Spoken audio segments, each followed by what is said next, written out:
पिछले भाग में आपने देखा कि कैसे मिथिला के राजमहल में मर्यादा ने अहंकार को झुका दिया। श्री राम और सीता का स्वयंवर संपन्न हुआ और अयोध्या में खुशियों की तैयारी होने लगी। पर जहां सबसे अधिक उजाला होता है, वहीं परीक्षा भी सबसे कठिन आती है। आज रामायण के चौथे भाग में हम सुनेंगे वनवास की वो कथा जो राज्य छोड़ने की नहीं, मर्यादा निभाने की कथा है। ये अयोध्या में राज्याभिषेक की तैयारी। अयोध्या सज रही थी, नगर में उत्सव था। राजा दशरथ ने निर्णय लिया, अब श्री राम को राजा बनाया जाए। जनता प्रसन्न थी, हर घर में दीप जले। राम स्वयं किसी उत्साह में नहीं थे, उनके मन में केवल एक भाव था, कर्तव्य। मंथरा और कैकेयी महल के एक कोने में मंथरा आई। उसके शब्द बीज की तरह थे जो भय में उगते हैं। उसने कैकेयी को याद दिलाया 2 वरदानों की। कैकेयी का मन डगमगाया। यहां कोई दानव नहीं था, यहां था मानव मन का असंतुलन। 2 वरदानों की मांग कैकेयी ने।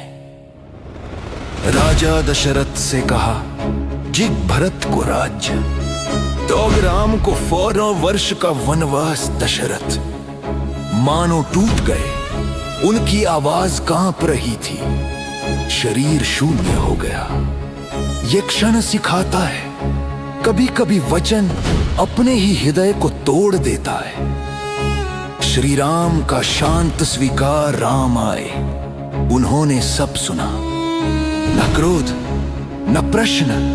राम बोले, पिताजी आपका वचन मेरे लिए आदेश है। ये वाक्य राजकुमार का नहीं, मर्यादा पुरुषोत्तम का था। माता सीता का निर्णय। सीता ने कहा, जहां मेरे स्वामी वहीं मेरा स्थान। ये केवल साथ चलना नहीं था, ये त्याग में साझेदारी थी। सीता राजमहल छोड़ने को तैयार थी। मैं बिना आपके एक क्षण भी नहीं रह सकता। ये भाईचारा शब्दों से नहीं, संकल्प से बना था। और राजा दशरथ का विलाप। दशरथ अपने कक्ष में पड़े थे, उनकी आंखें राम को ढूंढ रही थीं। वचन की मर्यादा ने पिता को असहाय बना दिया। ये दृश्य हर माता पिता के हृदय को छू जाता है। अयोध्या से विदाई। राम, सीता और लक्ष्मण वन की ओर चले। अयोध्या मौन थी, जनता रो रही थी। राम ने पीछे नहीं देखा। कभी कभी पीछे देखना धर्म को कमजोर कर देता है। और जीवन शिक्षा भाग फार। अब इसे अपने जीवन से जोड़िए। त्याग हमेशा चिल्लाकर नहीं होता, कभी कभी मौन में होता है। सच्चा धर्म सुख में नहीं, दुख में पहचाना जाता है। आप इसलिए भगवान नहीं क्योंकि वे शक्तिशाली थे, बल्कि इसलिए क्योंकि वे संयमी थे।